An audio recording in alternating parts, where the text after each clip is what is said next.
సంక్రాంతి పండగ కోసం ఈసారి ప్రత్యేక బస్సులు నడుపుతున్నామని టీజీఎస్ ఆర్టీసీ సీటీఎం శ్రీధర్ తెలిపారు. హైదరాబాద్ నలుమూలల నుంచి 6,432 స్పెషల్ బస్సులు అందుబాటులో ఉన్నాయన్నారు. స్పెషల్ బస్సుల్లో మాత్రమే అదనపు ఛార్జీలు వసూలు చేస్తున్నామంటున్న శ్రీధర్తో మా ప్రతినిధి కిరణ్ ఫేస్ టు ఫేస్. సంక్రాంతికి సొంతూళ్లకు వెళ్లే నగరవాసుల కోసం ప్రత్యేక బస్సులు నడుపుతుంది తెలంగాణ ఆర్టీసీ. ఇప్పటికే బస్ సర్వీసులు కూడా ప్రారంభమైంది. దీనికి సంబంధించి కూడా ఈసారి ఎన్ని బస్సులు నడుపుతున్నారో ఎక్కడి నుంచి ఆపరేట్ తీసుకునే ప్రయత్నం చేద్దాం. ఆర్టీసీ ఉన్నతాధికారి శ్రీధర్ మనతో. సార్ చెప్పండి, గత ఏడాదితో పోల్చుకుంటే ఈసారి సంక్రాంతికి సంబంధించి హైదరాబాద్ నుంచి ఎన్ని బస్సులను ఆపరేట్ చేస్తున్నారు ఏంటి? ఈసారి సంక్రాంతికి రద్దీని దృష్టిలో పెట్టుకొని 7వ తారీఖు నుంచి 15వ తారీఖు వరకు సుమారు 6,432 బస్సులు ప్లాన్ చేయడం జరిగింది. ఇవాళ 1,700 బస్సులు, రేపు 2,200 బస్సులు, ఎల్లుండి 1,500 బస్సులు మేజర్గా ఆపరేట్ చేయడం జరుగుతుంది. లాస్ట్ ప్రయాణికుని వరకు క్లియర్ చేసేందుకు మేము అన్ని ప్రణాళికలు పెట్టుకున్నాము.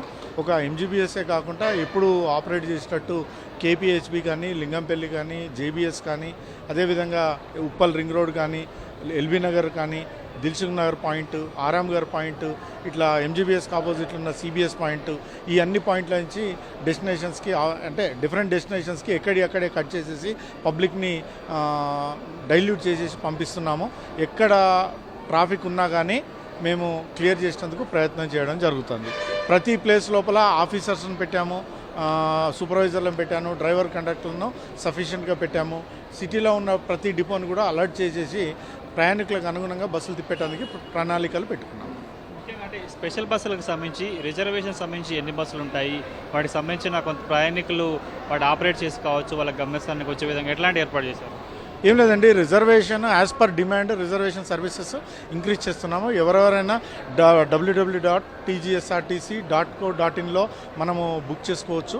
బుక్ చేసుకున్న తర్వాత దానికి అనుగుణంగా ఎవరైతే బుకింగ్ పెరిగినా కొద్దీ నెంబర్ ఆఫ్ సర్వీసెస్ ఇంక్రీజ్ చేసుకుంటూ వెళ్తున్నాము.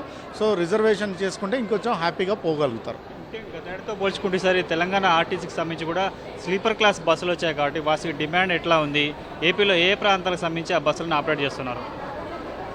స్లీపర్ బస్ కాడికి వచ్చేసరికి ఏంటంటే లాస్ట్ ఇయర్ కూడా కొద్దిగా స్టార్ట్ అయినాయి, కానీ స్లీపర్ ఫుల్ ఫ్లెడ్జ్ వచ్చేసిన తర్వాత మనకు రాజమండ్రి కానీ, అదేవిధంగా విశాఖపట్నం కానీ, విజయవాడ కానీ, అదేవిధంగా తిరుపతికి కానీ మనకు స్లీపర్ సర్వీసెస్ నడుస్తున్నాయి. అదే కర్ణాటకకు సంబంధించినంతవరకు బెంగళూరు సర్వీసెస్కి ఈ స్లీపర్ బస్సెస్ నడుస్తున్నాయి.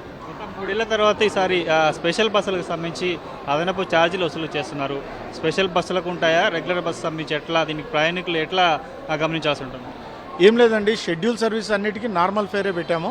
ఏవైతే ఎక్స్ట్రా ఉన్నాయో వాటికి మాత్రమే మేము 1.5 ఫేర్ కలెక్ట్ చేస్తున్నాము. అది స్పెషల్ బస్ అని మెన్షన్ చేసిన దాంట్లో మాత్రమే ఈ స్పెషల్ ఫేర్ ఉంటుందండి.